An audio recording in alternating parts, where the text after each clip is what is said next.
Hello and welcome to Dragnet live from OTRGold.com. I'm your host, Austin Vaughn. Thank you for being here. If this is your first stream, we're here every Monday, Wednesday, and Friday at 7 a.m. Pacific listening to one episode of Dragnet until we have listened to all 310 episodes currently available. Today we're listening to episode 286. If your screen shows episode 286, The Big Bird, it's because I posted this before updating the title. So click refresh on your page and you'll see the title update. It's actually The Big Gap, episode 286. So that's what we're watching today. And in today's episode, we're a detective sergeant assigned to Bunko fugitive detail. A pawnbroker tells you he suspects a swindle, but he isn't sure. Our job is to check it out. Today's episode originally aired February 8th, 1955. And if you want to know what happened in February 1955, go check out the beginning of yesterday's episode.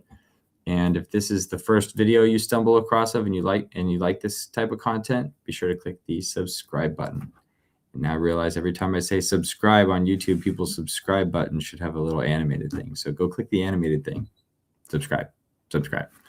Normally there's people in chat doing that for me. Appreciate that. Hello to everybody. Speaking of chat, let's go over there and see who's there. I know we got Nell, Film Noir Buff. So over it, Ronnie, welcome. Do we got anybody else? Did I miss anybody? Chris? I think that's it for now. And Alfredo, 7B and AZ, coming in. Nice. Let me see. So over it needs to go shopping for clothes. Well, what reminded you of that? I don't know. Nell, thank you for confirming everything is groovy. That's cool. Groovy is a good adjective. All right. So I don't have anything to share today. I shared most of what I had to share last time. So we're going to jump right into it. I'm going to go on mute, share my screen, and start today's episode. So sit back, relax, get some water, and enjoy the show.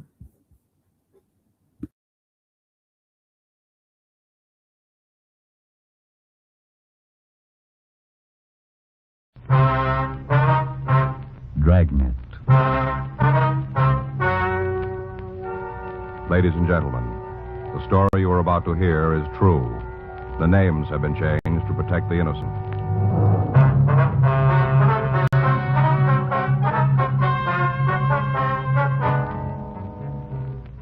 You're a detective sergeant.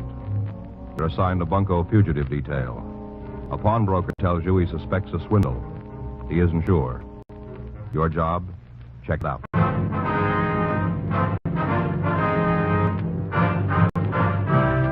Dragnet, the documented drama of an actual crime.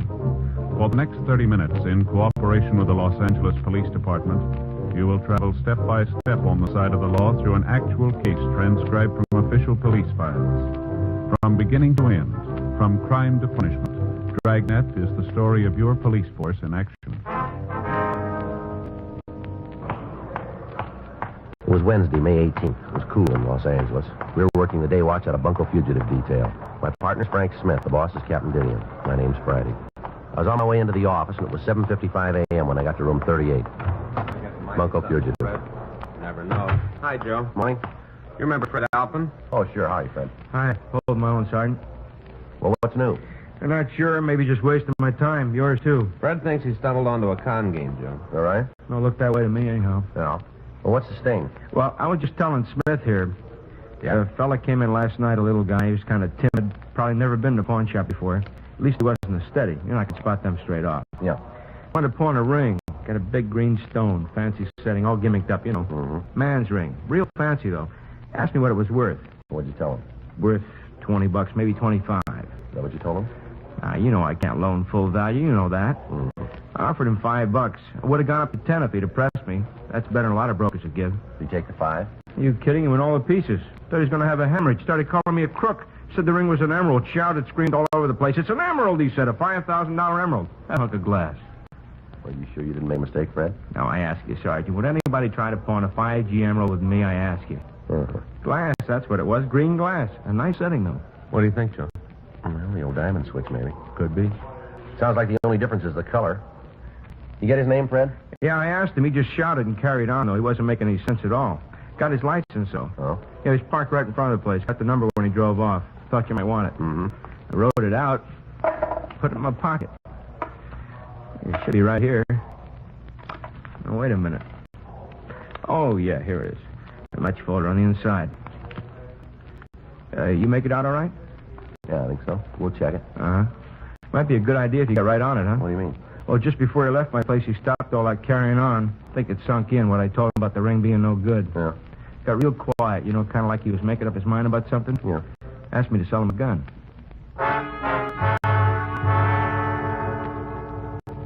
Fred Alpin gave us a description of the man who had tried to pawn the ring. We called our branch of DMV and asked them to check the license number. They came up with the information that the automobile bearing that license was registered in the name of Garfield Hunt at 221 North Selma Avenue, Hollywood. 9:03 a.m. Frank and I drove out to talk to him. Boy, sure is a clear day. Look at those hills, Joe. Well, I read in the paper you can see for 40 miles. Yeah, bad. Good morning. Who are you? What do you want? Is Mr. Hunt here? No, he's not here. Well, he lives here, doesn't he? Who are you? Oh, I'm sorry, man. We're police officers.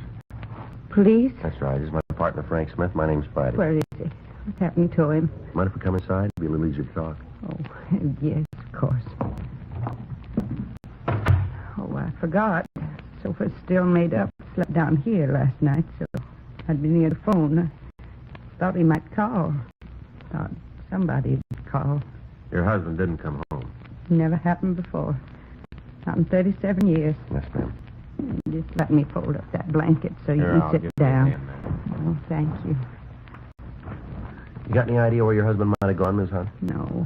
No idea at all. What time did he leave? 9:35. Looked at the clock as he went out the door. Couldn't believe it. Not like Gar to go out that late. Usually in bed by 10. Yes, ma'am. Promised me he'd only be gone an hour. Promised me he'd be back by 10:30 for sure. I see. Never heard a word from him after that, not a word. What do you suppose happened to him? We're sorry we don't know, Miss Hunt. Well, you must have some notion. Sorry, we don't. You said you wanted to talk to him. Just a few questions, routine. What about? Well, we'd rather talk to him. You notify the police that he's missing? No, I didn't know what to do. Figured you'd get in touch with me when you found him. Guess I wasn't thinking very good.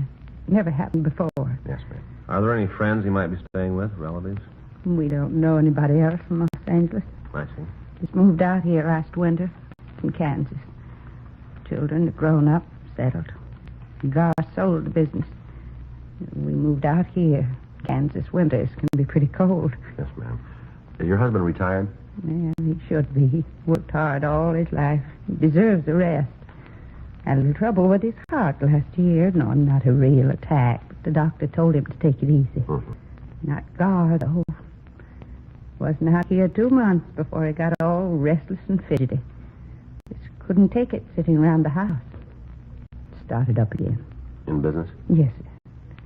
We had a tailor shop back in Kansas.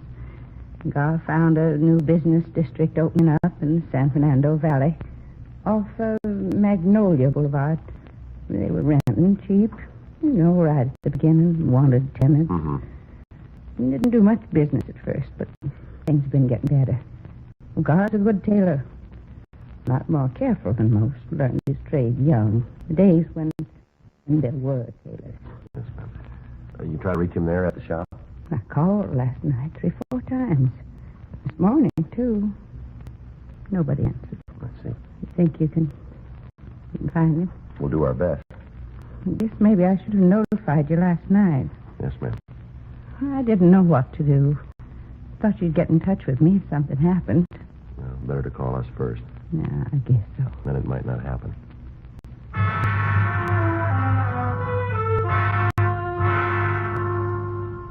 Mrs. Hunt gave us a description of her husband. We advised her to make a formal report at the Valley Division. A local and an APB were sent out. 3:15 p.m. Patrol car unit 9L78 reported Hunt had been found sitting in his car. The car was parked on Mulholland Drive. Hunt had readily identified himself. We asked the officers to bring him in for questioning. Hi, Joe. Frank. Pete? Hi, Pete. Here he is. Thanks for spotting him for us. Sure, anytime. Want to sit down, Hunt? Go ahead, sit down. What do you want with me? Just like to talk to you, that's all. It's Frank Smith. My name's Friday. I've never been under arrest before, not once. Well, now you're not under arrest now, Mr. Hunt. And what am I doing here? Why did those officers make me come with them? Well, you didn't go home last night. Your wife's been worried about you. Well, I was going home when they found me. Wasn't any place else to go. Sarah oughtn't to have called. She didn't call, sir. Well, how'd you find out? You tried to buy a gun. Pawn shop over on Main Street. Oh, Well, what'd you want the gun for? I wouldn't have hurt him. I just wanted my money back. I thought I could scare him. That's all. I don't know nothing about firearms. Thought maybe I could scare him. Who'd you want to scare now? Who were they? Well, they said they was renting a store next to mine. Said they was jewelers. Could open up a Valley branch for Lassing Wells. You know, the big jewelry store downtown here. Uh-huh. Crooks. That's what they were. Out and out crooks. Went looking for them early this morning. Back door to their store was open, you know, the one next to mine. Yes, sir. Go ahead. I couldn't find hide nor hair of them. The place was empty. Just a couple of fakes. Had the windows soaped over so nobody could see what they were up to. Pounding on some old boards, making me think that they was remodeling. Uh-huh. How much money did they get from you? Not them exactly. A fellow working with them. Must have been working with them. Only way it makes sense. Well, now suppose you tell us about it, will you? He come into my shop day before yesterday, along about 1 o'clock in the afternoon. Called himself Norman Christ. He said he was from Greeley. Really? That's a town in Colorado where my brother lives. Mhm. Said he knew my brother Ed back there. What do you want with you? Well, he claimed that Ed asked him to look me up, see how I was doing. Probably didn't know Ed at all. They must have told him, them jeweler fellas. Uh-huh.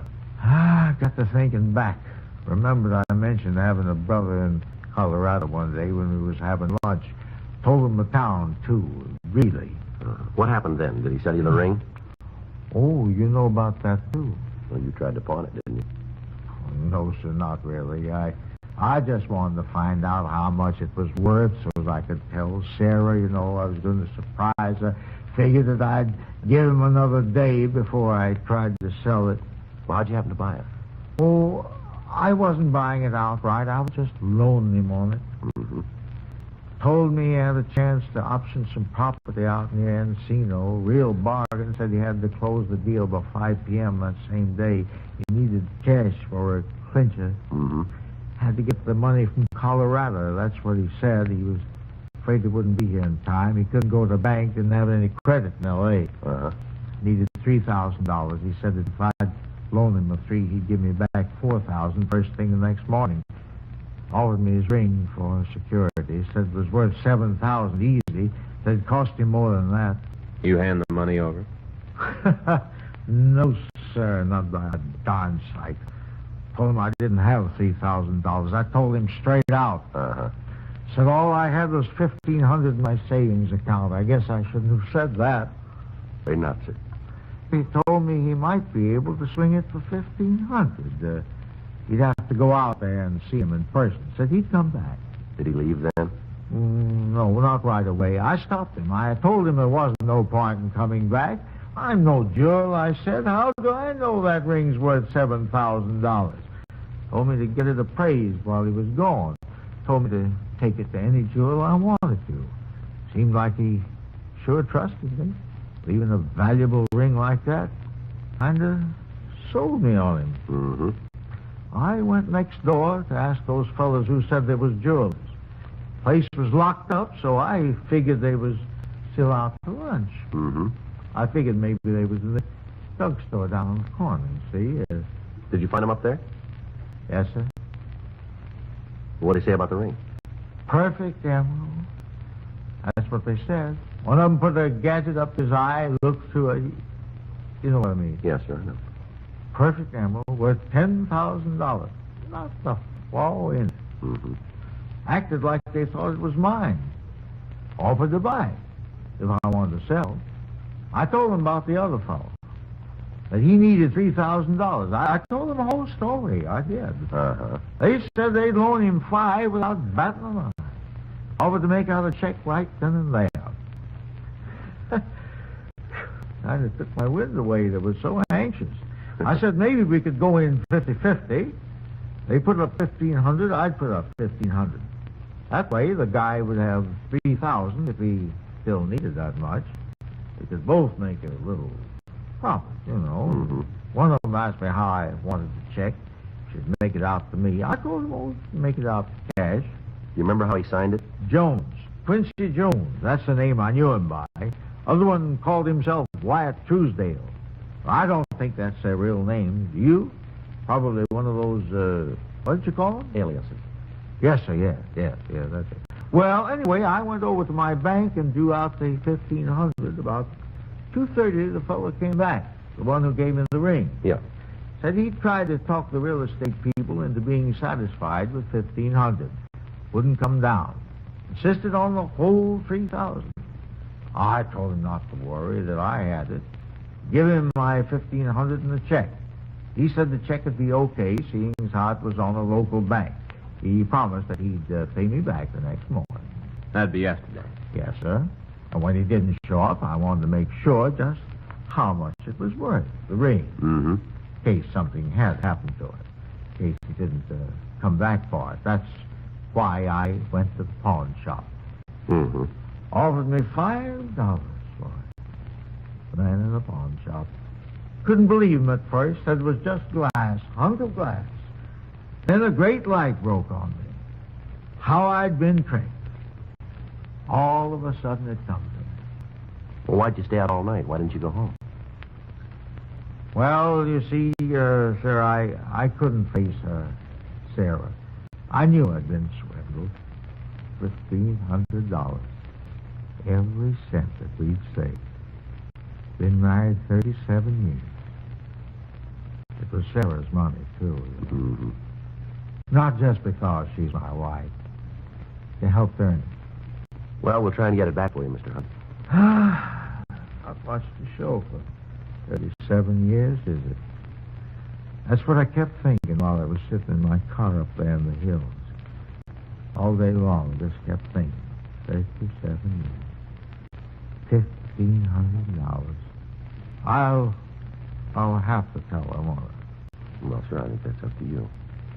She'll know it anyway. She'll know something's wrong. Yes, sir.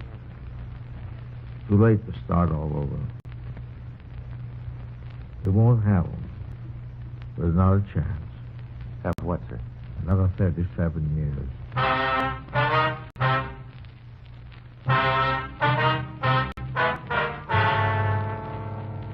We continued to interview the victim, Garfield Hunt. He gave us descriptions of the three suspects. The stats office came up with 24 possibles. We showed the mug books to Hunt. He identified two of the photographs, Ernest Wilcoxon and Paul Cleaver. Hunt was positive that Wilcoxon and Cleaver were the men who had rented the store next to his and had pretended to be jewelers. He was unable to find a photograph of Norman Christ, the man who had sold him the ring. We pulled the packages on Wilcoxon and Cleaver. They had both done time for burglary. They had not previously worked with a third person. We called the Lassingwell Jewelry Company. They informed us that they were not opening a branch out in the valley. We checked with the owners of the building in which Hunt had his tailor shop. They told us the adjacent store had been rented on a weekly basis, and that the renters had said they intended to use the space for temporary storage. A local and an APB were sent out on all three suspects. 5:13 p.m. Using the information from their mama sheet, Frank and I began checking various places where Cleaver and Wilcoxon had been known to hang out. 7:12 p.m. We went into the Black Parrot Bar on South Broadway, and we talked to the bartender. Not by them names, I don't know. Well, maybe these pictures will help. How about it? Yeah, they come in here once in a while. Yeah, that's what we heard. Always come in together? As far as I know. Ever bring somebody with them? Tall, thin fella, about 30, blonde hair? No, just two of them. Never seen them with another guy. I see. What do you want them for? You know how we can turn them up? They ain't here now. We can wait. Won't be in tonight. How do you know? They got money. Oh? Big roll. The red-headed one was in yesterday. Quincy Jones. That's what he told me his name was. Yeah. Been running a tab. He paid it up in full. I had plenty left over. Is that right? As long as they're carrying a roll, they don't come to my place. Head for them expensive joints, like out on the strip, you know, places like that. When they've blown their loot, they come back to me and start running up another tab. I called them on it, but what can you do? This is why I get some of their bundle. Uh-huh. You know where they live? Around here somewheres. I couldn't pin it down for you. Who could? How bad you want to find out? What do you mean? It'll cost you a drink. You that thirsty? Not for me. The girl over there in the corner booth, the blonde. Oh, yeah. She knows them. Been out with them a couple of times. I've seen them leave together. All right. I was just kidding about that drink. It's on the house. For you guys and her, too. No, we want anything. And we'll pay for hers. It's up to you. Hi. Good evening, miss. You're new, aren't you? Yes, ma'am. Place could stand some new talent. Here, I'll move over. Thanks. Thank you. What's the matter with this side? We're police officers. How do you like that? Ma'am? Horoscope said I was going to meet somebody new today. You know, in the morning paper. Mm-hmm. Didn't say it'd be cops. Oh, a yard plate. Where'd that come from? These guys. You shouldn't call them guys, Jake. Fellow buys a lady a drink, that makes him a gentleman. From these gentlemen, that's what you should say. Oh, sure. To your very good health, gentlemen. Now then, what can I do for you? I'm at your service. The bartender says these guys are friends of yours. Oh, I wouldn't say those pictures do them justice, but there is a resemblance. You know him, then? We've met. We weren't formally introduced, but we've met. I mean, a lot of people in here. Not the best people in town, maybe. It's not the best bar in town, but it's convenient. I work down the street. Uh-huh. You know where these men live? Huh? Oh, you mean these two so-called friends of mine? Yeah. Am I? Well, Did you ever hear of the North Cross Arms Hotel? yeah. Well, I haven't been there with them. Of course, I'm not sure that's their residence, but Quincy was carrying a hotel key, and one night it fell out of his pocket. I think that was the name on the tag, North Cross Arms. All right. Thank you. Well, thank you for the brandy. Don't mention it.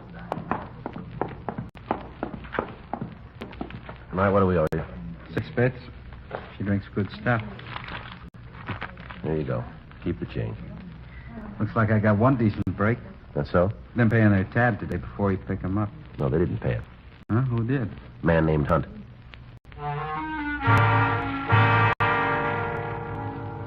The clerk at the Norcross Arms Hotel told us that 2 men who resembled Wilcoxon and Cleaver were registered under the names of Jones and Truesdale. He said they'd gone out for the evening. He showed us up to their room, 36A. We asked him about the suspect known as Norman Christ. He told us he'd never seen anybody with Wilcoxon and Cleaver who answered Christ's description. 2:48 a.m. Wilcoxon and Cleaver returned to their room. We took them into custody and drove them down to the city hall for questioning. How many times you want to hear Until it? we get the truth.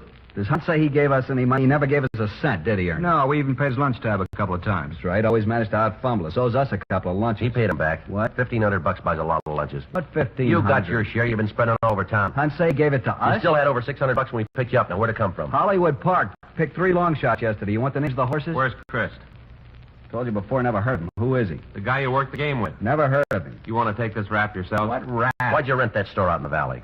Store? We showed him your mug shots, the man you rented it from. He made you. You want it in person? How about it? Guess they got us there, Ernie. Yeah.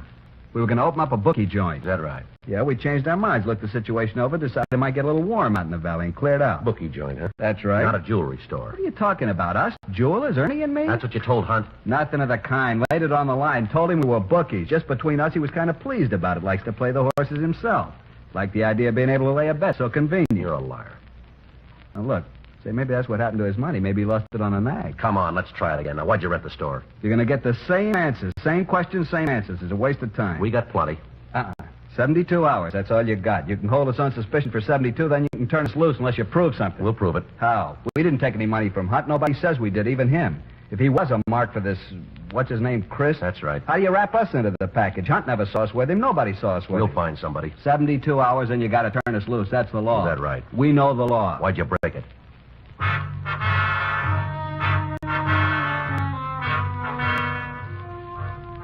We continued to question the suspects, but we were unable to break them down. Thursday, May 19th, 7:45 a.m. Another team of detectives took over the interrogation. Frank and I went back to the office. You think they'll cop out, Joe? I don't know. It doesn't look like it, does it? No, not unless we turn up Christ. Did you call your wife? Yeah, sure balled me out. Kept dinner waiting till after 10. You're lucky. Well, maybe. Wonder if I'll get home tonight. I got it. Bunko fugitive Friday. Yeah, that's right. Sounds like him. How long ago? Uh-huh. Yeah. Christ? Fits the description. Smashed up a car on the Hollywood freeway. Georgia Street recognized him from our teletype. You able to talk? Died 10 minutes after they brought him in.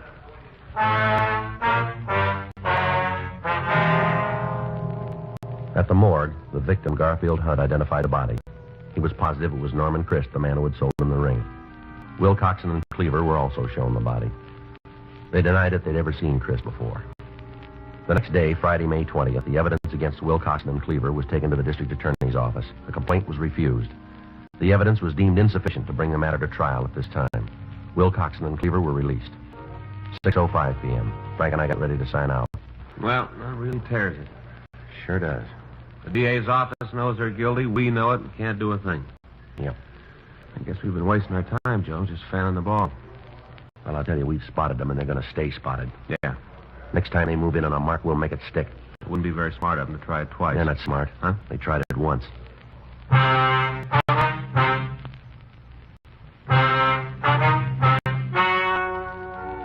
The story you have just heard is true. The names were changed to protect the innocent. 2 months later, on July 12th, Will Coxon and Cleaver were apprehended for a similar crime. They were charged with 1-count grand theft. On November 6th, trial was held in Department 98, Superior Court, State of California, in and for the County of Los Angeles.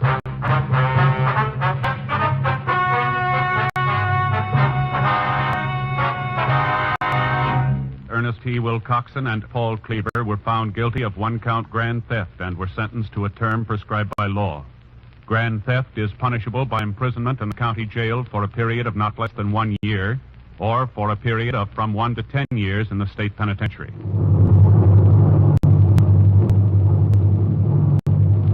You have just heard Dragnet, the authentic story of your police force in action, and starring Jack Webb, a presentation of the United States Armed Forces Radio Service.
All right. Hopefully you guys enjoyed that episode.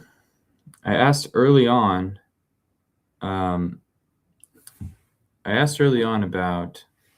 canasta. I was at a thrift store the other day, and they had this game, which I remember playing a long time ago, but I haven't played it in a while. Canasta, so I bought it, opened it up. It has all the cards there. They're all in great condition.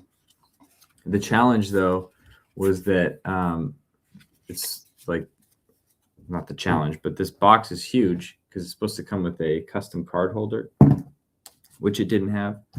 So yesterday, I went and I got a file. I downloaded this, and I downloaded the file, and then I 3D printed this yesterday.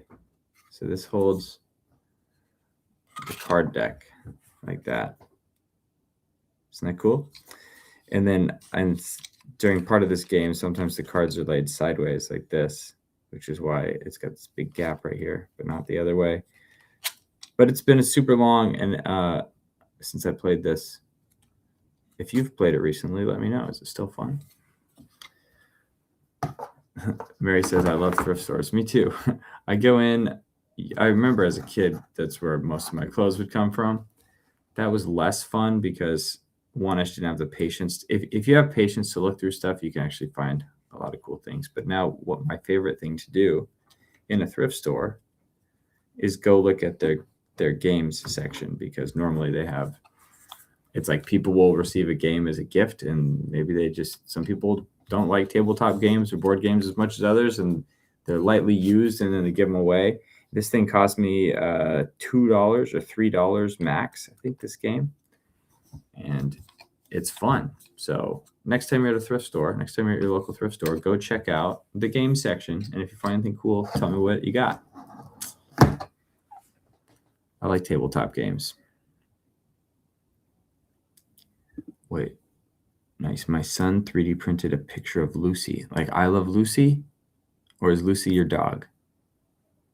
Lucille Ball, I should say. I wonder how often she got referred to as I Love Lucy. Like, as I just did. Are you? On Radio Classics, there's a vintage ads for Hollywood 3-deck canasta. In the rule books were available at Chevron stations. Yeah, I wasn't around when those things were originally airing, but I do remember playing this game maybe 10 years ago or something. That's cool. It was this, Mary says, yes, it was I Loved Lucy, Lucille Ball. I had, there is a way to print photos using a 3D printer. It's called like Lithopane, Lith, what's the word? I think it's this. Lith, pain. I think if you look it up, let's find it. Where it does it by the thickness. Yeah, if you look that up, you can see people do it in ceramics. They can also do it with 3D printed things. You're using the thickness of the material to affect how light passes through it. So the thinner the material, the lighter parts. And when you want something darker, you just print. You make the layers thicker. So what you're printing looks like the negative of the photo that you want. What is that bird thing for? I don't know if you guys can hear that. I'm streaming, buddy. But what is that thing? What is that thing in the bird thing? I'll tell you about it when we're done. Can you go close the door, please? Thank you. Yeah, that's cool. Sorry, I don't have a regular mute button, and this door doesn't have the lock on it. So anyway, let's end on this one. Yeah, thrift stores have cool stuff. I agree. Very cool. I had a Flemish giant rabbit named Lucy. I'm working with this guy now who had a Flemish rabbit. Those things last a long time. Very long time. And that's cool. Yeah, you guys all heard that. I was wondering if you guys, I kind of let it go because he has a really cute voice right now. I was at Home Depot yesterday, and I had some bird feeders that would hold suet, like squares on the side, and suet's just like, I think it's like rendered. It's some sort of animal byproduct that is like viscous, and they can put bird seed in it, and it's just a good calorie source for birds, and it's cheap as well. So I had that on a bird feeder, put on the sides, and they would use it. Then I went to Home Depot and I saw that they had like a bird feeder shaped thing that just held suet packs. And so I bought that. And then over time, my regular seed bird feeder broke, like one of the plastic bits that shows you how much is left got cracked. I think maybe a squirrel or a raccoon tried to stick their paw in it and busted it. So I can't put seed in that one. So I thought, do I just buy another thing of seed, or do I buy a suet, like little birdhouse shaped thing that just holds 2 suet packs? And I went to Home Depot and ended up buying something completely different. It's a tube, it's a cylinder, and you put suet pellets in there. And I'm gonna see how the squirrels do with that one, because with the little suet bird feeder, like the squares are big enough. They're like, it's like mesh like this big, so they can paw into it. Where this other one, it's much smaller. So we'll see. I'm trying to find. I don't hate squirrels. I don't hate raccoons, but they eat a lot, and if I'm feeding the raccoons and the squirrels, I have to replenish my supply a lot more. If I could just find a way for the birds to get the food and not the squirrels or the raccoons, then I wouldn't have to be refilling it often, and that means less work for me, which is why I tried to do it. Film noir buff. Wrestler Ray is coming to the World Golf Village to meet fans. Yeah. Go say hi. You could show my picture. Be like, do you recognize this guy? Look, he was at WrestleMania. He was walking down the ramp. Come on. Uh-oh. Oh, my computer refreshed. It might have just done. Hey, up here at the cabin, there's a squirrel hanging upside down from the suet feeder. Yeah, those guys are credit to them for just being so persistent. But yeah, it's hard to find something. It's hard to find something squirrel-proof that is also accessible to birds. Unless you're flying something. There, here we go. We can get a drone connected to a bird feeder, and then you have to hover the drone nonstop. So there's no poles that they can climb up to, and then only the birds can fly to it. Anyway, cool. That's it. That's my chit chat. I showed you my 3D printed stuff from yesterday. My son told you about the bird feeder that he's confused about. I will go educate him on what that is. Hope you all having a great Wednesday. And we'll be back on Friday. So until then, be safe, be good, be happy. Ciao.